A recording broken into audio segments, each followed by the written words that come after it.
Hai semuanya, balik lagi sama aku Oka. Dan aku akan lanjut lagi baca buku Harry Potter. Yeay, sekarang kita udah di buku kelima. Langsung mulai. Harry Potter dan Order of Phoenix, bab 3, Pengawal Perpindahan. Aku baru saja diserang Dementor, dan aku mungkin dikeluarkan dari Hogwarts. Aku ingin tahu apa yang sedang terjadi dan kapan aku akan pergi dari sini. Harry menyalin kata-kata ini ke atas 3 potong perkamen sesampainya dia pada meja tulisnya di kamar tidurnya yang gelap. Dia mengalamatkan yang pertama kepada Sirius, yang kedua kepada Ron, dan yang ketiga kepada Hermione, burung hantunya Hedwig. Sedang pergi berburu, sangkarnya tergeletak kosong di atas meja tulis. Harry berjalan bolak-balik di dalam ruangan itu, otaknya terlalu sibuk untuk tidur walaupun matanya menyengat dan gatal karena lelah. Punggungnya sakit akibat menyeret Dudley pulang, dan kedua benjolan di kepalanya yang terhantam jendela dan Dudley berdenyut-denyut dengan menyakitkan. Dia berjalan bolak-balik, termakan oleh rasa marah dan frustasi, sambil menggertakkan gigi-giginya dan menggepalkan tinjunya, mengalihkan pandangan-pandangan marah ke langit bertabur bintang yang kosong setiap kali dia melewati jendela. Dementor dikirim untuk menyerangnya. Mrs. Fig dan Mendengus Fletcher mengikutinya secara rahasia. Lalu penskorsan dari Hogwarts dan sebuah sidang dengar pendapat di Kementerian Sihir. Dan masih belum ada orang yang memberitahunya apa yang sedang terjadi. Dan apa arti howler tadi? Suara siapa yang telah menggema dengan begitu mengerikan, mengancam ke seluruh dapur? Mengapa dia masih terperangkap di sini tanpa informasi? Mengapa semua orang memperlakukannya seperti anak nakal saja? Jangan menyihir lagi, tetaplah di dalam rumah. Dia mendengar koper sekolahnya ketika melewatinya. Dia menendang koper sekolahnya ketika melewatinya. Tetapi jauh dari meredakan amarahnya, dia merasa lebih buruk. Karena sekarang dia punya rasa sakit menusuk pada jari kakinya yang untuk diatasi sebagai tambahan kepada rasa sakit di sekujur tubuhnya yang tersisa. Persis ketika dia terpincang-pincang melewati jendela, Hedwig membumbung melaluinya dengan kepakan sayap lembut seperti hantu kecil. "Sudah waktunya," Harry membentak ketika dia mendarat dengan ringan ke puncak sangkarnya. "Kamu bisa meletakkan itu. Aku punya tugas bagimu." Mata Hedwig yang besar, bundar, kekuningan menatapnya dengan mencela melewati kodok mati yang terjepit di paruhnya. "Kemarilah," kata Harry, sambil memungut ketiga gulungan kecil perkamen dan sebuah tali kulit dan mengikat gulungan-gulungan itu ke kakinya yang bersisik. "Bawa ini langsung ke Sirius, Ron, dan Hermione, dan jangan pulang ke sini tanpa jawaban yang panjang dan bagus. Terus patuk mereka sampai mereka sudah menuliskan jawaban-jawaban yang panjangnya layak kalau harus. Mengerti?" Hedwig mengeluarkan suara uhu teredam. Paruhnya masih penuh kodok. "Kalau begitu, berangkatlah," kata Harry. Dia langsung lepas landas. Saat dia pergi, Harry melemparkan dirinya ke tempat tidur tanpa berganti pakaian dan menatap langit-langit yang gelap. Sebagai tambahan kepada semua perasaan tidak keruannya lainnya, dia sekarang merasa bersalah. Dia telah marah-marah kepada Hedwig. Dia satu-satunya teman yang dimilikinya di nomor 4 Private Drive. Tetapi dia akan berbaikan dengannya pada saat dia kembali dengan jawaban-jawaban dari Sirius, Ron, dan Hermione. Mereka pasti menulis balik dengan cepat. Mereka tidak akan mungkin mengabaikan serangan Dementor. Dia mungkin akan terbangun besok, menemukan 3 surat tebal yang penuh dengan simpati dan rencana-rencana pemindahannya dengan segera ke The Barrow. Dan dengan ide menenteramkan itu, tidur meliputinya, melumpuhkan pikiran lebih lanjut. Tapi Hedwig tidak kembali keesokan harinya. Harry menghabiskan sepanjang hari di kamar tidurnya, hanya meninggalkannya untuk pergi ke kamar mandi. 3 kali pada hari itu, Bibi Petunia mendorong makanan ke dalam kamarnya melalui pintu kucing yang telah dipasang Paman Vernon 3 musim panas lalu. Setiap kali Harry mendengarnya mendekat, dia mencoba menanyainya mengenai Howler itu. Tetapi sekalian saja dia menginterogasi kedua pintu untuk mendapatkan semua jawaban yang diperolehnya. Di lain itu, keluarga Dursley menghindari kamar tidurnya. Harry tidak melihat keuntungan memaksakan kehadirannya ke tengah-tengah mereka. Keributan lain tidak akan mencapai apapun kecuali mungkin membuatnya begitu marah sehingga dia akan melakukan lebih banyak sihir ilegal. Begitulah yang terjadi selama 3 hari penuh. Harry bergantian dipenuhi dengan energi tak kenal lelah yang membuatnya tidak dapat diam. Selama waktu itu, dia berjalan bolak-balik di kamarnya, merasa sangat marah kepada mereka semua karena meninggalkan dirinya untuk bersusah hati dalam kekacauan. Dan dengan kelesuan yang sangat sempurna, sehingga dia bisa berbaring di atas tempat tidurnya selama 1 jam sekali, sambil menatap ruang kosong dengan bingung, sakit akibat rasa takut saat memikirkan tentang dengar pendapat kementerian. Bagaimana kalau mereka membuat keputusan melawannya? Bagaimana kalau dia memang dikeluarkan dan tongkatnya dipatahkan menjadi 2? Apa yang akan dia lakukan? Kemana dia akan pergi? Dia tidak bisa kembali tinggal penuh waktu dengan keluarga Dursley. Tidak sekarang setelah dia mengenal dunia lain. Mungkin dia bisa pindah ke rumah Sirius seperti yang telah disarankan Sirius tahun yang lalu sebelum dia terpaksa kabur dari kementerian. Apakah Harry akan diizinkan tinggal di sana sendiri, mengingat dia masih di bawah umur? Atau apakah masalah kemana dia akan pergi seterusnya ditentukan baginya? Apakah pelanggaran undang-undang kerahasiaan internasional olehnya cukup parah untuk mendaratkannya ke sebuah sel di Azkaban? Kapanpun pikiran ini muncul, Harry tanpa kecuali meluncur turun dari tempat tidurnya dan mulai berjalan bolak-balik. Pada malam keempat setelah kepergian Hedwig, Harry sedang berbaring dalam salah satu fase tidak acuhnya.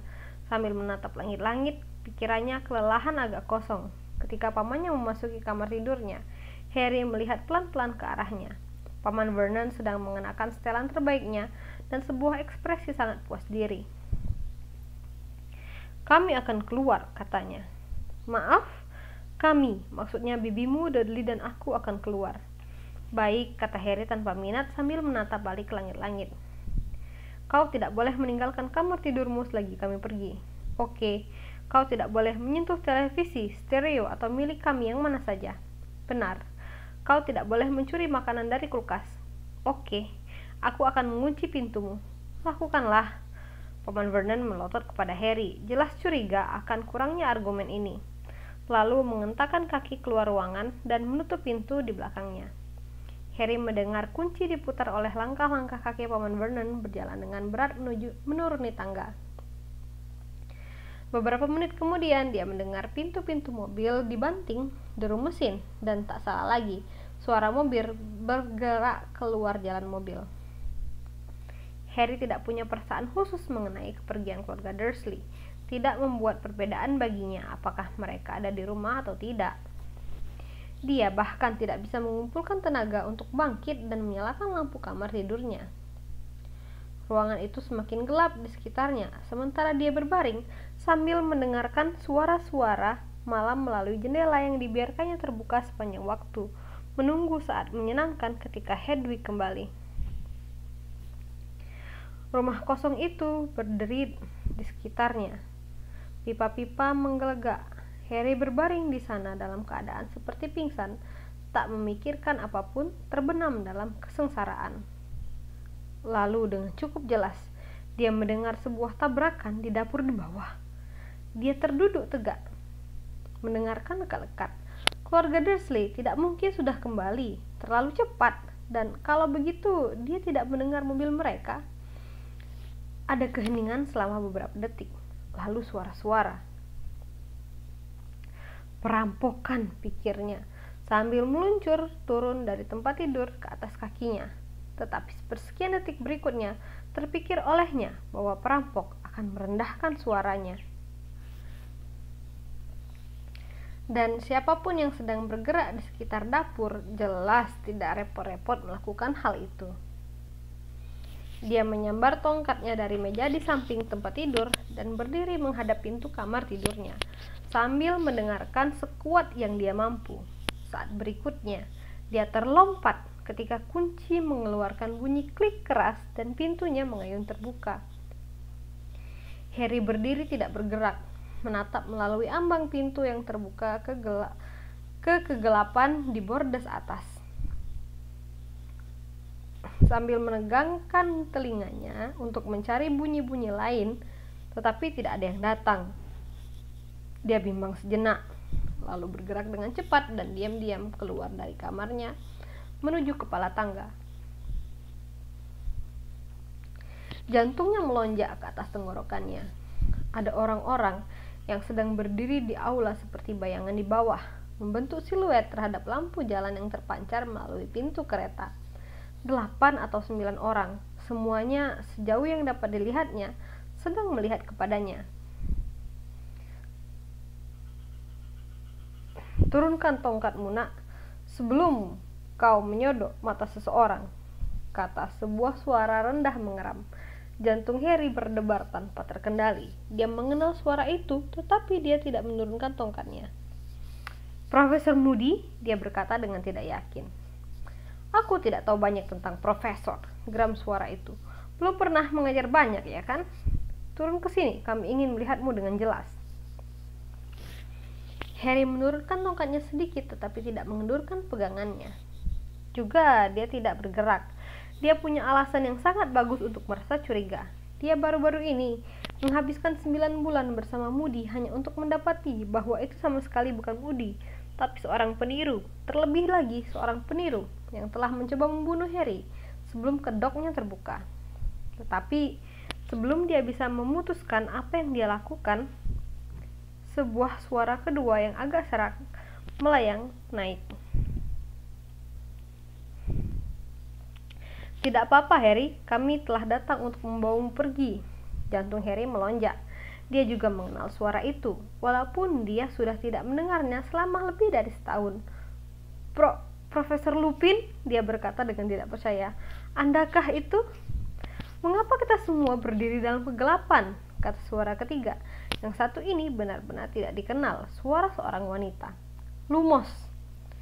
Ujung sebuah tongkat menyala, menerangi aula itu dengan cahaya sihir.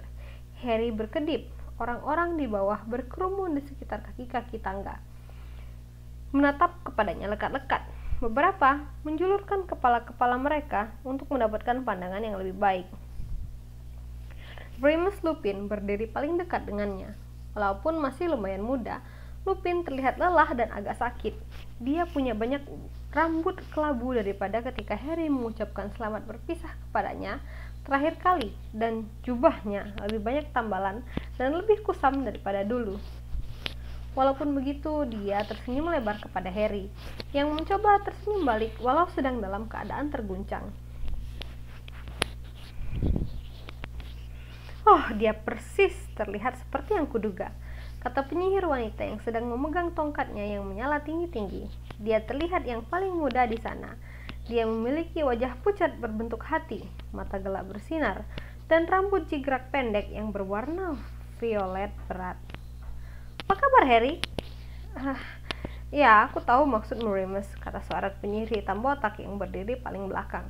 Dia memiliki suara dalam dan pelan, dan mengenakan sebuah anting emas tunggal di telinganya. Dia tampak persis seperti James. Kecuali matanya, kata seorang penyihir pria berambut perak dengan suara mencicit di belakang. Mata lili. Mad-Eye Moody mempunyai rambut kelabu beruban yang panjang dan sepotong daging yang hilang dari hidungnya, sedang mengedipkan mata dengan curiga kepada Harry melalui matanya yang tidak sepadan. Salah satu matanya kecil, gelap dan seperti mani-mani. Mata yang lain bersinar, pundar, besar dan berwarna biru. Berwarna biru elektrik. Mata ajaib yang bisa menembus dinding, pintu dan bagian belakang kepala Moody sendiri. Apa kau cukup yakin itu dia, Lupin? Dia menggeram. Pasti jadi pengintai yang bagus kalau kita membawa pulang pelahap maut yang menyamar sebagai dia. Kita harus menanyanya sesuatu yang hanya akan diketahui Potter asli, kecuali ada yang bawa Veritaserum. Harry, bentuk apa yang diambil Patronusmu? Lupin bertanya. Seekor jang jantan, kata Harry dengan gugup. Itu dia, Mad Eye, kata Lupin. Sangat sadar bahwa semua orang masih menatapnya, Harry menuruni tangga sambil menyimpan tongkatnya di kantong belakang celana jeansnya ketika dia tiba. Jangan taruh tongkatmu di sana, nak, raung Moody. Bagaimana kalau menyala? Penyihir yang lebih baik darimu sudah kehilangan pantat, kau tahu? Siapa yang kamu kenal sudah kehilangan pantat? Wanita berambut violet itu bertanya kepada Moody dan tertarik. Tidak usah tahu, kau cukup jauhkan tongkatmu dari kantung belakangmu, geram Mad Eye. Keamanan tongkat tingkat dasar. Tidak ada lagi yang mau repot mematuhinya. Dia tertatih menuju dapur. Dan aku melihat itu, dia menambahkan dengan agak marah ketika wanita itu menggulirkan matanya ke langit-langit. Lupin mengulurkan tangannya dan menjabat tangan Harry. Bagaimana kabarmu? Dia bertanya sambil melihat Harry dengan seksama. Baik, Harry hampir tidak dapat mempercayai bahwa ini nyata. 4 minggu tanpa apapun, tidak secuil petunjuk mengenai rencana memindahkan dia dari Private Drive.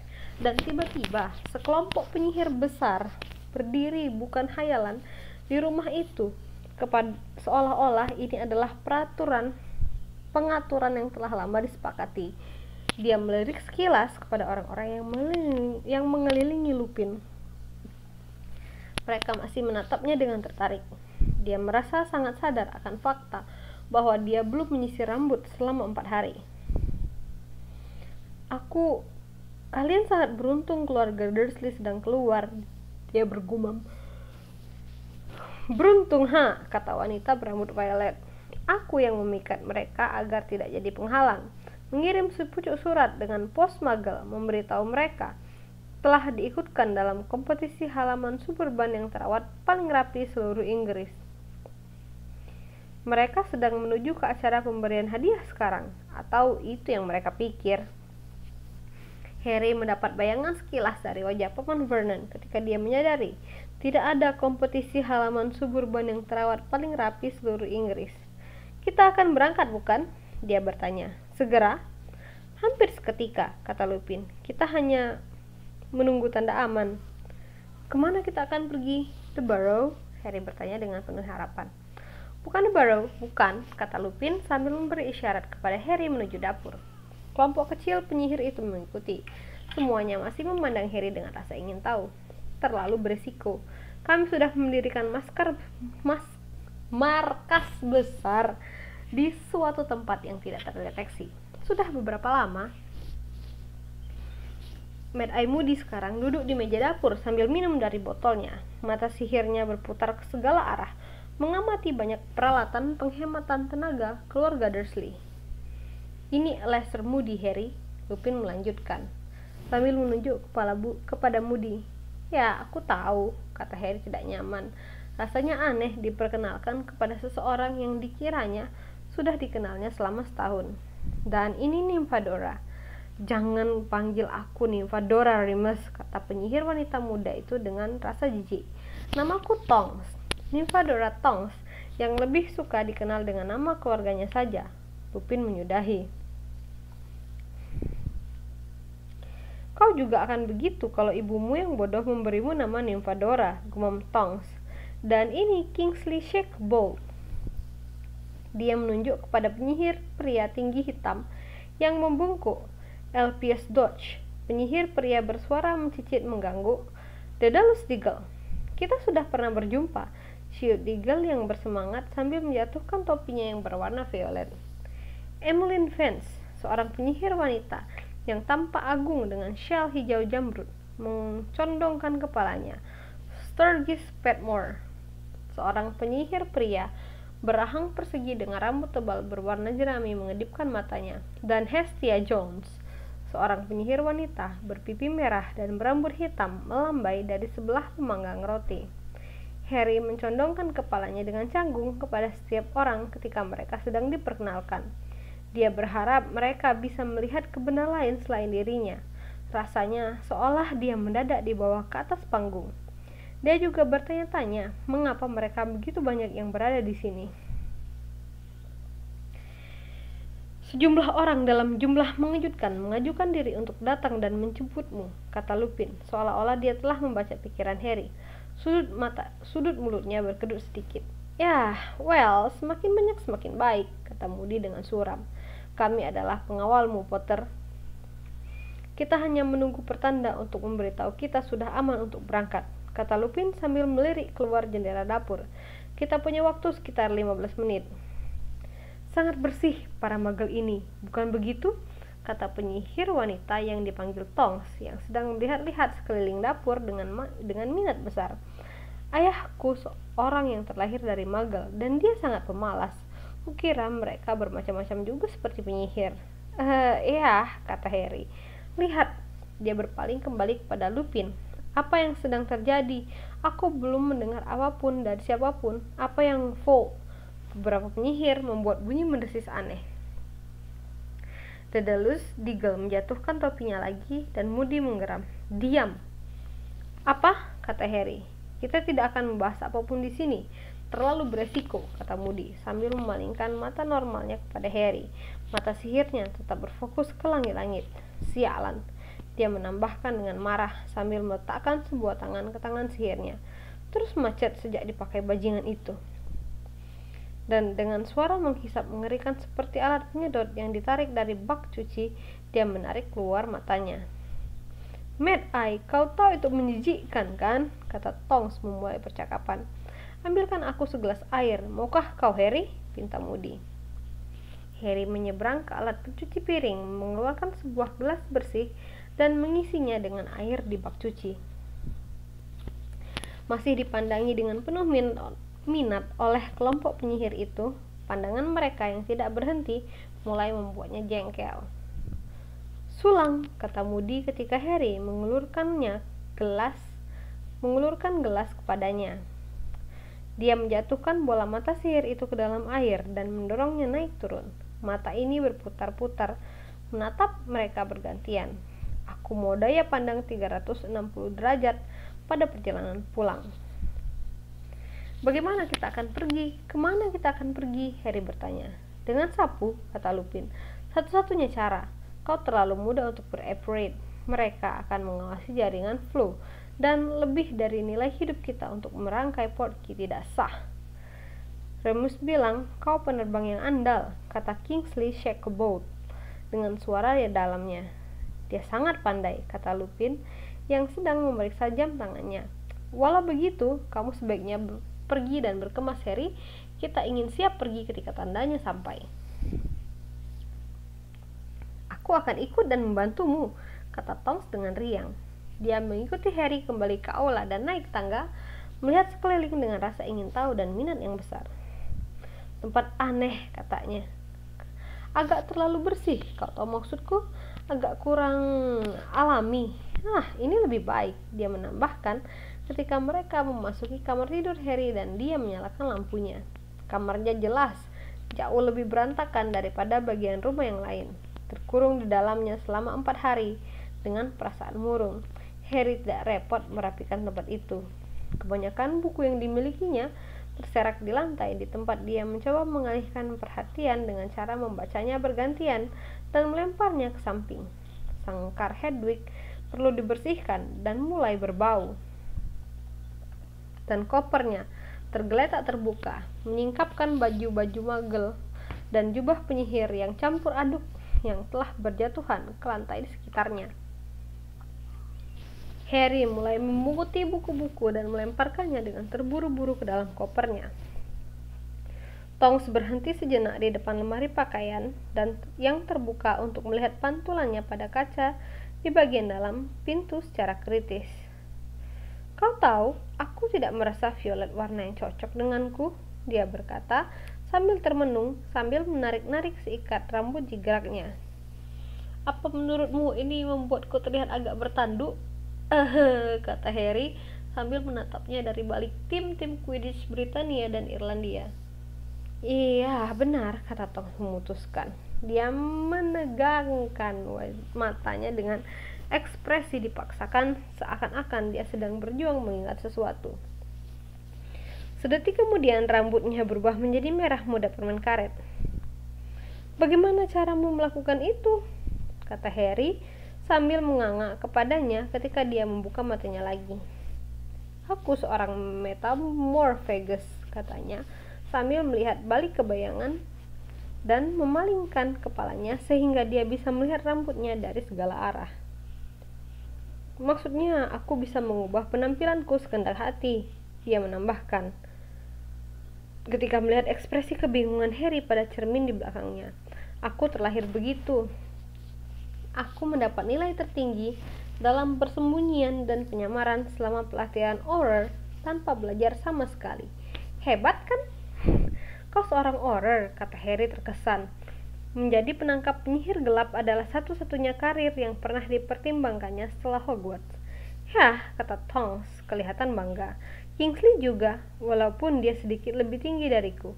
Aku baru memenuhi syarat setahun yang lalu. Hampir gagal dimasuk diam-diam dan mencari jejak. Aku sangat kagok. Apakah kau mendengarku memecahkan piring itu ketika kami tiba di bawah?" "Dapatkah kau belajar dari seorang metamorphagus?" Harry bertanya kepadanya, sambil meluruskan diri, sepenuhnya lupa berkemas. Tonks tertawa kecil. "Aku bertaruh, kau pasti tidak keberatan menyembunyikan bekas luka itu kadang-kadang, Matanya menemukan bekas luka berbentuk kilat di dahi Harry. "Tidak, aku takkan keberatan," Harry bergumam sambil memalingkan muka. Dia tidak suka orang-orang menatap bekas lukanya. "Well, kutakut kamu harus belajar cara yang susah," kata Tonks. "Para metamorphagus sangat langka. Mereka terlahir begitu, bukan dibuat. Kebanyakan penyihir menggunakan tongkat atau ramuan untuk mengubah penampilan mereka. Tetapi kita harus bergegas, Harry. Kita seharusnya berkemas," dia menambahkan dengan rasa bersalah, sambil melihat berkeliling pada semua kekacauan di lantai. "Ah iya," kata Harry sambil mengambil beberapa buku lagi. "Jangan bodoh, jauh lebih cepat kalau aku yang berkemas," teriak Tonks sambil melambarikan tongkatnya dengan gerakan menyapu yang panjang ke lantai. Buku-buku, pakaian, teleskop, dan timbangan semuanya membumbung ke udara dan terbang kacau balau ke dalam koper. "Tidak terlalu rapi," kata Tonks sambil berjalan di koper dan melihat ketumpukan di dalamnya. "Ibuku punya ketangkasan untuk membuat benda-benda masuk dengan rapi. Dia bahkan membuat kaos kaki terlipat sendiri. Tapi aku belum menguasai bagaimana dia melakukannya. Mirip jentikan seperti ini." Dia menjentikan tongkatnya dengan penuh harapan. Salah satu kaos kaki Harry bergeliat dengan lemah dan tergeletak kembali ke puncak tumpukan kacau di dalam koper. Well," kata Tong sambil membanting tutup koper dengan hingga tertutup. "Setidaknya semua sudah masuk. Itu juga perlu sedikit pembersihan." Dia menunjukkan tongkatnya ke sangkar Hedwig. "Scourgify, beberapa bulu dan kotoran menghilang." "Well, itu gak lebih baik. Aku tidak pernah benar-benar bisa semua mantra jenis pekerjaan rumah." "Benar, semuanya sudah. Kuali, sapu." "Wow, sebuah firebolt!" Matanya melebar ketika memandang sapu terbang di tangan kanan Harry. Itu adalah kebanggaan dan kesayangannya, sebuah kado dari Sirius, sebuah sapu terbang berstandar internasional. "Dan aku masih naik Comet 260, kata Tonks dengan iri. Well, tongkatmu masih di celana jeansmu. Kedua pantat masih ada. Oke, ayo pergi. Lokomotor Koper Harry naik beberapa inci ke udara sambil memegang tongkatnya seperti tongkat dirigen. Seperti tongkat dirigen. Tonks membuat koper itu melayang menyeberangi ruangan dan keluar dari pintu di hadapan mereka dengan sangkar Hedwig di tangan kirinya. Harry mengikutinya menuruni tangga sambil membawa sapu terbangnya. Kembali ke dapur, Moody telah memakai kembali matanya yang sedang berputar dengan amat cepat setelah pembersihannya, sehingga membuat Harry merasa mual melihatnya.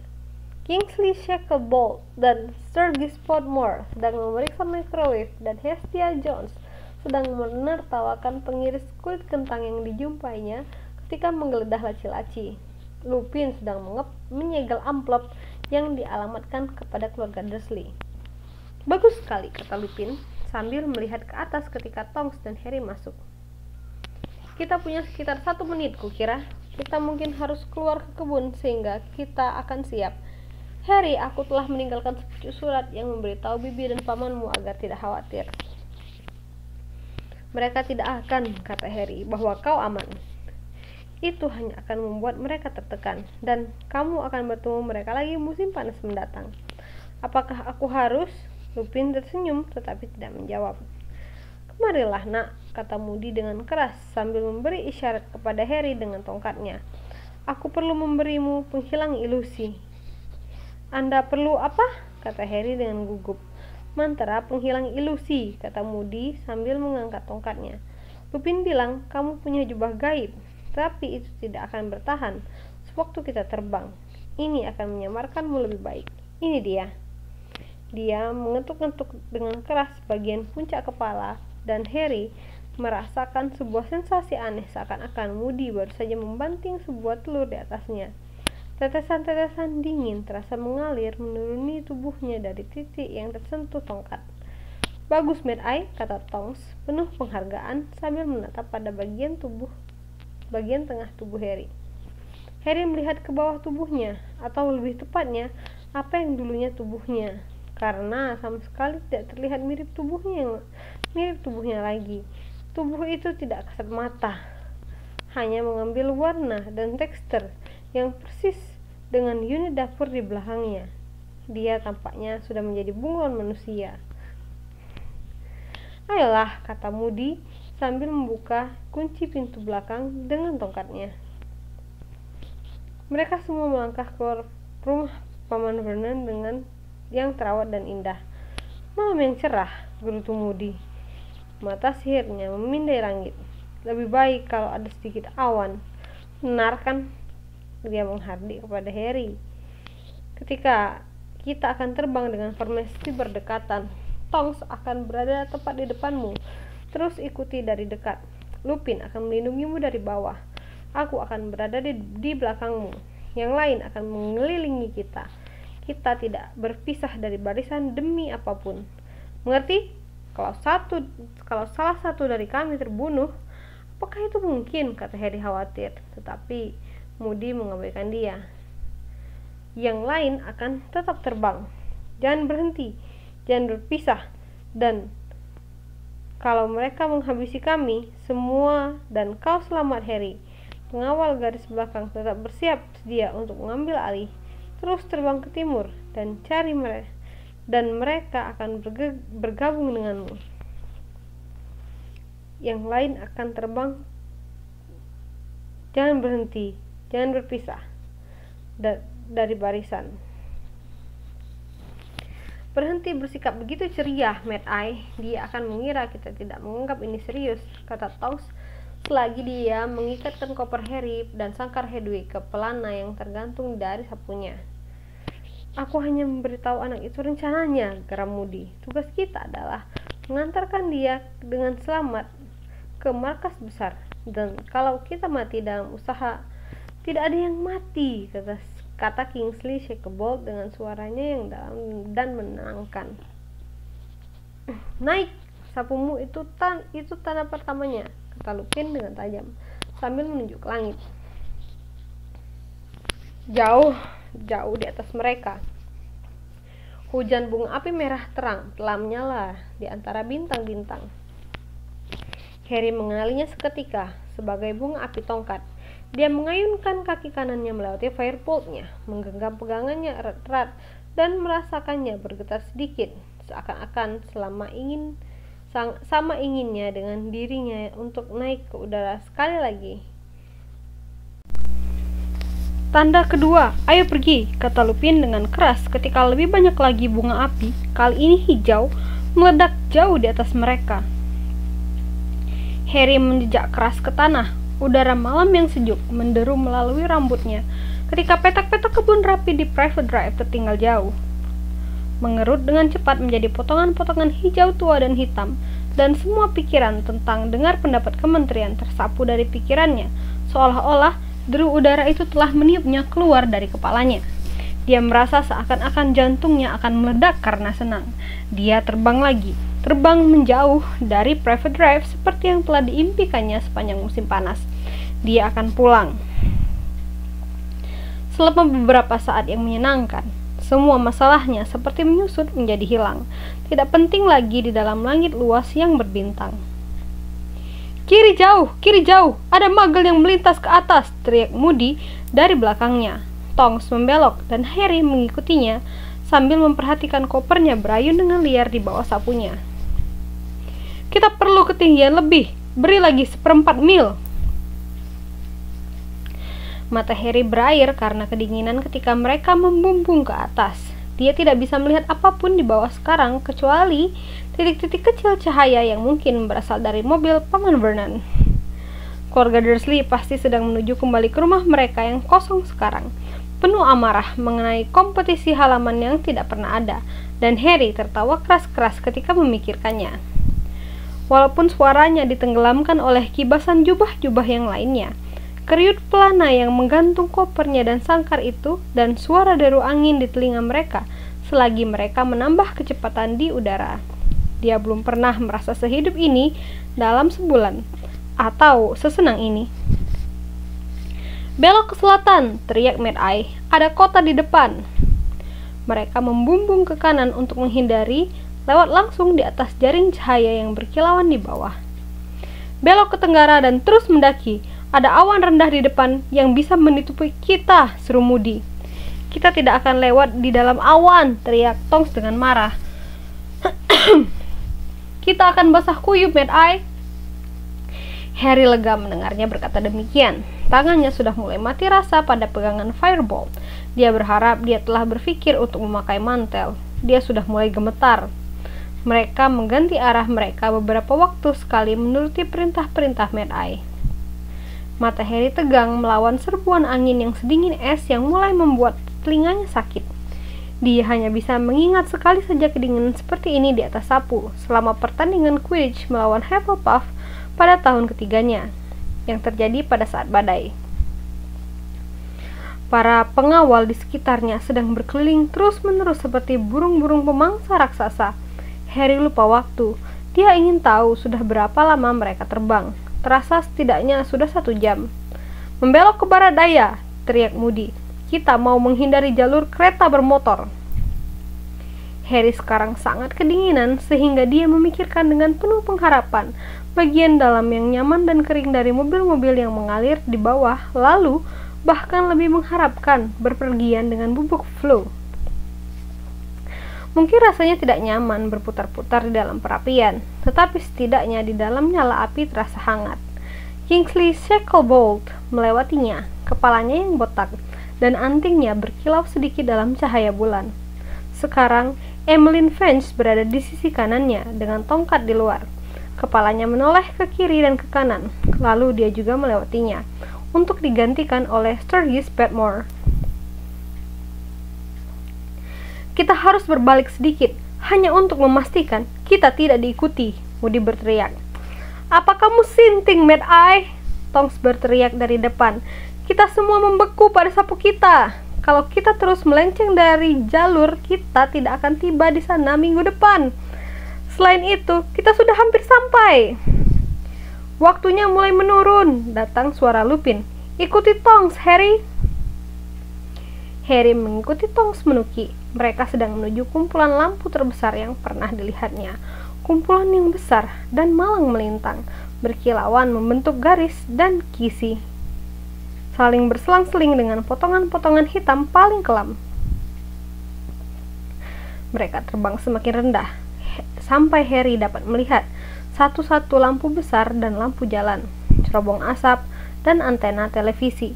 Dia sangat ingin mencapai tanah, walaupun dia merasa yakin seseorang akan harus melelehkannya dari sapunya.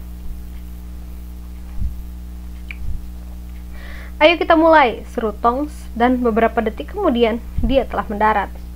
Harry mendarat tepat di belakangnya dan turun ke sepotong rumput tak terawat di tengah sebuah alun-alun kecil. Tonks sudah melepaskan koper Harry sambil gemetar. Harry melihat berkeliling.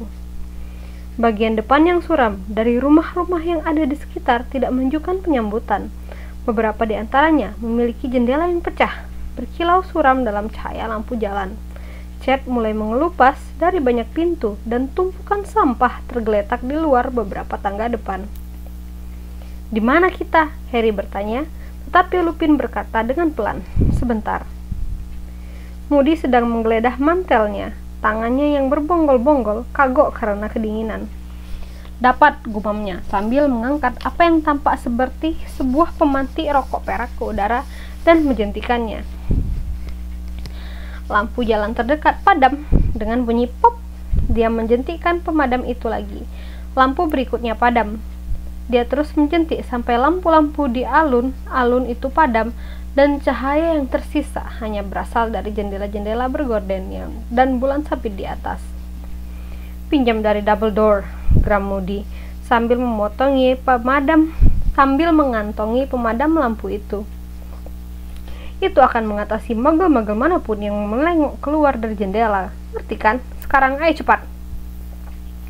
Dia memegang lengan Harry dan menuntunnya dari potongan rumput tadi, menyeberangi jalan dan naik ke trotoar. Lupin dan Tonks mengikuti sambil membawa koper Harry bersama-sama. Para pengawal yang lain mengapit mereka, semuanya dengan tongkat di luar. Suara hentakan teredam dari sebuah stereo datang dari sebuah jendela atas rumah terdekat. Bau tajam dari sampah yang membusuk datang dari tumpukan kantong sampah yang mengembung persis di depan pagar yang terbuka. "Di sini," Moody menggumam, sambil menyodorkan sepotong perkamen ke tangan Harry yang terkena penghilang ilusi dan memegang tongkatnya yang menyala dekat ke perkamen itu untuk menerangi tulisannya. "Bacalah cepat-cepat dan hafalkan." Harry melihat ke potongan kertas itu. Tulisan tangan rapat-rapat itu samar-samar tampak dikenalnya. Isinya, "Markas Besar Order of the Phoenix bisa dijumpai di nomor 12 Grimmauld Place, London." And that's it. That's the end of chapter 3. Wow.